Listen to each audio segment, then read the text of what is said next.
So welcome back guys to another video, and this game delivered. This is the game 3 between Gukesh Dommaraju and Ding Liren, and both players played fantastic, but there was one problem. You'll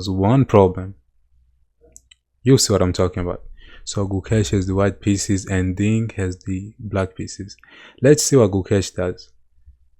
So I believe the first time he went with e4, I believe, but in this game he decides to open with d4, the queen's opening, the queen's pawn. So he might go for the London maybe, but we'll see. And Ding plays with the knight. Now this is a flexible move because you're not really committing anything in the center. So you can really transpose into pretty much a lot of openings, the French, Caracan, a bunch of openings, even the Queen's Gambit, etc. And he develops the knight. And, you know, he takes the center with the e-pawn, with the d-pawn. And Gukesh tries to strike in the center. Instead of taking, he just solidifies the center. And he takes, he develops the knight, and he also, you know, this is a nice chain right there, you know, it's a nice chain, like getting like here and here, like those are some, maybe the knight can even go there. So the queen goes to that diagonal because you just want to develop your pieces. It's the opening of the game. And Ding decides to, he might be looking to fianchetto the bishop inside, you know, that g7 square, and h3 is just a useful move. Nothing can go on this square right here. Maybe this bishop wanted to go there, but now nothing can go. Okay, and let's see what Gukesh does. So Ding attacks the queen, Gukesh moves the queen. Ding is like, okay, we gotta trade the queens, bro. And Gukesh is like, okay, we can trade the queens, but I'm gonna attack your bishop first.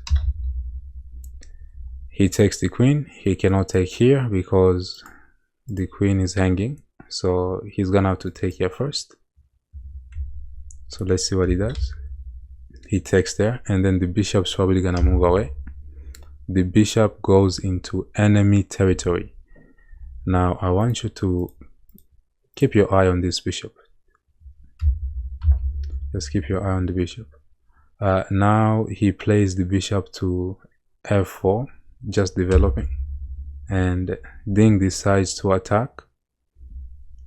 So that's another thing that you gotta remember, is because this is a target, like he played here and then there, and now Ding is trying to punish him because he's pushing a bunch of stuff on the side, you know. So he's like, okay, I'm gonna attack your chain, you know, to make it weaker.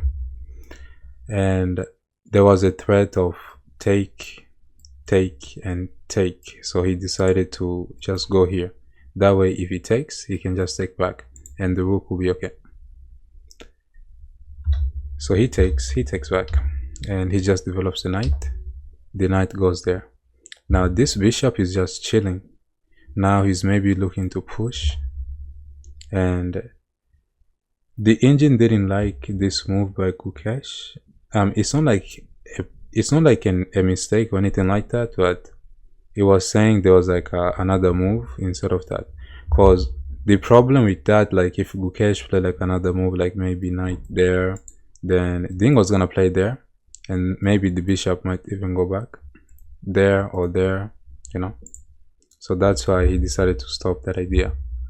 So the knight attacked the bishop goes back, and Ding is maybe trying to line up some tactics. Right now there's nothing, but in the future there might be some tactics. The bishop was attacked, so it moved away. And this, I'm sorry, let's go back. Okay, yeah, sorry. So we were here. So this move that Ding played, it wasn't like a blunder, but it was more of a mistake than this one. And now black is slightly better. Black is better if they can play that move, I believe. You gotta open up the center. Your pieces are more prepared to fight than black. And that's exactly what Gukesh does. He attacks the center. And now this bishop is looking like Ding had to try to get this bishop out, or maybe try to target this guy. But now with that, the bishop is like trapped. Well, it's not really trapped, but Ding has to play some good moves. But look at his time. His time is the problem. Ding has 27 minutes and Gukesh is like over an hour. So he takes, and he hops in the knight. The rook attacks the bishop. Now this bishop is pretty much trapped. It is trapped. It's in jail. There's nothing he can do. So he decides to take. Well, now it's defended at the moment. And now this is the move that Gukesh had to find. Well, first he attacks the knight. He wants to take. And also take there. And if he does that, then it's pretty much game over. So let's see what he does.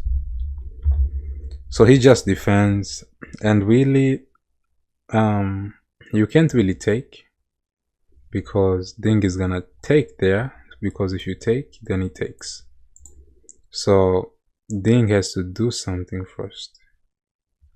Well, Gukesh has to find another way. So he trades this knight. He wants to remove the defender of the bishop. If this guy goes away, this guy is just trapped. So Ding is like, okay, I'm just gonna take something for the bishop. So they trade, and now Gukesh is completely winning. Not only does he have like 54 minutes, he has like 54 minutes. He's also up a piece with more active pieces. So he's pretty much winning. Now he's just gotta convert it. And now Ding is trying to look for some tricks, pinning the knight. He just sidesteps. He's trying to look for more pins. Gukesh just blocks it. And Ding, he just moved that. He didn't want any, losing this guy will be the least of his trouble right now. And Gukesh does the same. He's like, if you're gonna save that guy, I'm also gonna save my guy from your bishop, because this bishop we're watching this and this. So Ding has nothing right now. So he's just moving rook there, king there. Meanwhile, Gukesh connects the rook. This rook is like, I don't know what this rook is in. So Gukesh is like lining up. Maybe he might try to trade. Look, Ding went here, here, here. He literally has nothing. Like, he has nothing right now. So Gukesh attacks the rook. The rook has to move.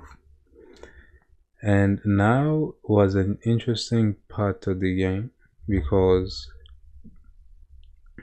the pawn wasn't really hanging because of some tactics. So he takes, and he's gonna take, I believe, with the king. Yes, he took with the king, and the bishop goes there. He just moves the rook away.